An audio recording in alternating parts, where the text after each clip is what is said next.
Hello everyone. सो आज जो हम क्वेश्चन करने वाले हैं वो है intersection of two sorted arrays.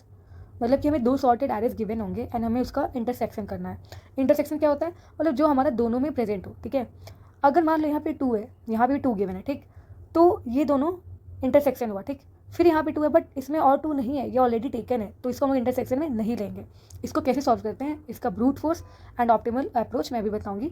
और ये क्वेश्चन हमारा फैंग, वॉलमार्ट, उबर इन सब कंपनी से पूछा गया है, इन्फोसिस, टीसीएस में भी।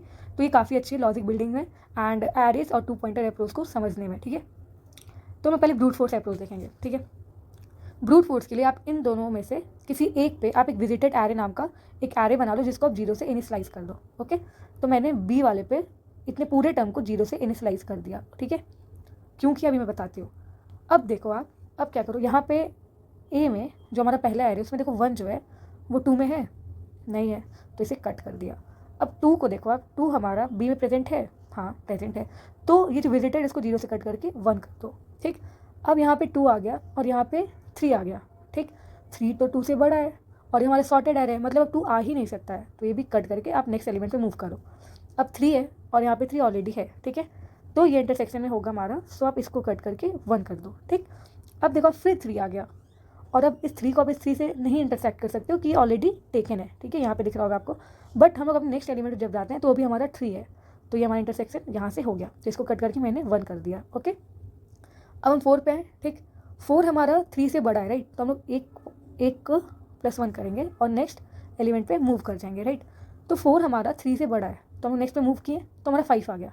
अब 5 तो बड़ा है, मतलब 4 हमारा प्रेजेंट ही नहीं है, तो ये हमारा कट हो गया। ठीक है, अब हम नेक्स्ट एलिमेंट मूव किए, नेक्स्ट एलिमेंट क्या हमारा 5 और यहाँ पे 5 प्रेजेंट है, तो इसको हम इंटरसेक्शन में लाएंगे और इसमें विजिटेड एरे को 0 से 1 कर देंगे। ठीक, अब हम 6 पे आए, 6 हमारा प्रेजेंट है, येस, इसको हम 0 से 1 कर दिए। अब 6 के बाद कोई एलिमेंट है, नो एलिमेंट, तो इन दोनों के लिए हमारा इंटरसेक्शन चेक ही नहीं होगा।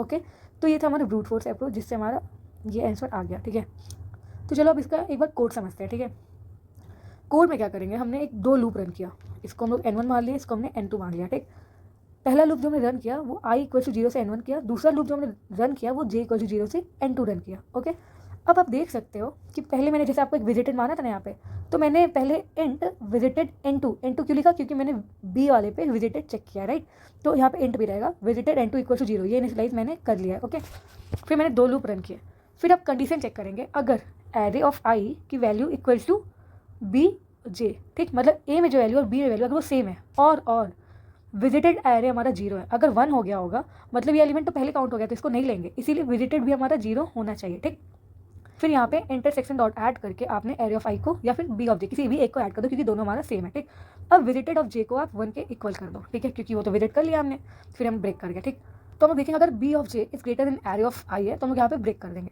तो ये था हमारा brute force approach. Okay, I guess आपको समझ में आया होगा।